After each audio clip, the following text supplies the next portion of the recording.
എത്തി നോക്കാത്ത ഒരു കുഞ്ഞു വിദ്യാലയമാണ്.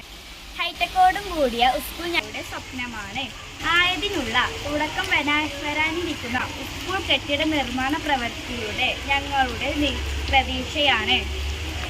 പഠിക്കാനും മനസ്സിലാക്കാനും വളരെയേറെ ബുദ്ധിമുട്ടുള്ള ശാസ്ത്രതത്വങ്ങൾ ലളിതമായി പ്രവർത്തനങ്ങളിലൂടെ കുട്ടികളിലേക്ക് എത്തിക്കാൻ ചില ഉപകരണങ്ങൾ. പ്രകാശം നേരേഖയിൽ സഞ്ചരിക്കുന്നു. പ്രകാശം വസ്തുക്കളിൽ തട്ടി പ്രതിഫലിക്കുന്നു. സുതാര്യ വസ്തുക്കളിലും അർദ്ധധാര്യ വസ്തുക്കളിലും കൂടി പ്രകാശം കടന്നുപോകുന്നു.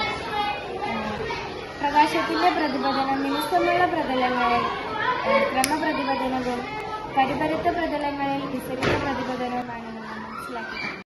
7ാം ക്ലാസ്സിലെ പ്രകാശം പ്രതിപദിക്കുന്നു എന്ന പാഠത്തിൽ പ്രകാശത്തിന്റെ പ്രതിപതനം കാണിക്കുന്നതിന് ഞങ്ങൾ ഉണ്ടാക്കിയ ഉപകരണം നമുക്ക് പരിചയപ്പെടാം. പ്രതിപദിക്കുന്നത് പതനതലത്തിൽ ലംബമായുള്ള സാങ്കേതിക രേഖയെ താരതമ്യം ചെയ്തുകൊണ്ട് പതനകോണും പ്രതിപതന കോണും തുല്യമാണ്. ഈ സ്മോക്ക് ബോക്സിൽ ഒരു സമതല ദർപ്പണം വെച്ചിരിക്കുന്നു. സമതല ദർപ്പണത്തിന് മുമ്പിലായി വെച്ചിരിക്കുന്ന ഈ പ്രതലത്തിൽ ഒരു മധ്യലംബം അഥവാ നോർമൽ വരച്ചിട്ടുണ്ട്. ലംബത്തിന്റെ ഒരു ഭാഗത്തിലൂടെ ഏത് ഡിഗ്രി കോണളവിലാണോ പ്രകാശം പതിക്കുന്നത് എങ്കിൽ അതേ ഡിഗ്രി കോണളവിൽ തന്നെ പ്രതിപദിക്കുന്നത് കാണാം. ഇതിലൂടെ പ്രകാശം ദർപ്പണത്തിൽ പതിച്ച് സമാന്തരമായി തന്നെ ഒരു ഡിഷ് ആന്റിനയിൽ ധാരാളം ചെറിയ സമതല ദർപ്പണങ്ങൾ അടുക്കി വെച്ചാൽ കോൺകേവ് ദർപ്പണം ഉണ്ടാക്കാൻ പറ്റും. ഉപയോഗശൂന്യമായി കിടന്ന ഡിഷ് ആന്റിനയാണ് ഇത്.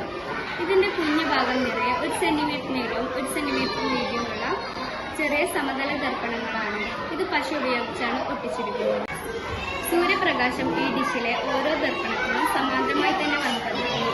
ഇങ്ങനെ സമാന്തരമായി വന്ന് പതിക്കുന്ന പ്രകാശരശ്മികൾ ഓരോന്നും സാങ്കല്പികമായിട്ടുള്ളതാണ്.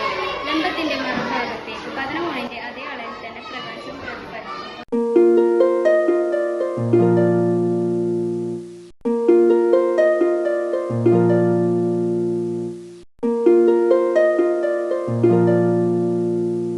മനസ്സിലാക്കാനും വളരെ ബുദ്ധിമുട്ടുള്ള ശാസ്ത്രതത്വങ്ങൾ വളരെ ലളിതമായി കുട്ടികളിലേക്ക് എത്തിക്കാൻ പ്രവർത്തനങ്ങളിലൂടെ ചില ഉപകരണങ്ങൾക്ക് ആവും. ഞങ്ങളുടെ സ്കൂളിൽ ഇല്ലാത്തത് സാമൂഹ്യശാസ്ത്ര ലാബാണ്. ഇത്തരം സാമൂഹ്യശാസ്ത്ര ലാബുകൾ ഉണ്ടെങ്കിൽ ഞങ്ങൾക്ക് ഇതിന് കഴിയും.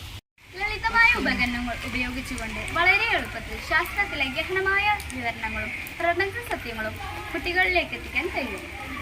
ഏകദേശം 3 ലക്ഷം രൂപയുണ്ടെങ്കിൽ ഇത്തരം ഒരു സാമ്യശാസ്ത്ര ലാബ് ഉണ്ടാക്കാൻ കഴിയും. ഏതാനും ലാപ്ടോപ്പുകളും ഹൈടെക് ക്ലാസ് മുറികളും ഒരു സാമ്യശാസ്ത്ര ലാബ് ആയാൽ ഞങ്ങളുടെ സ്കൂൾ ഒന്നുകൂടി മെച്ചപ്പെടും. അത് ഞങ്ങൾക്ക് ഉറപ്പാണ്.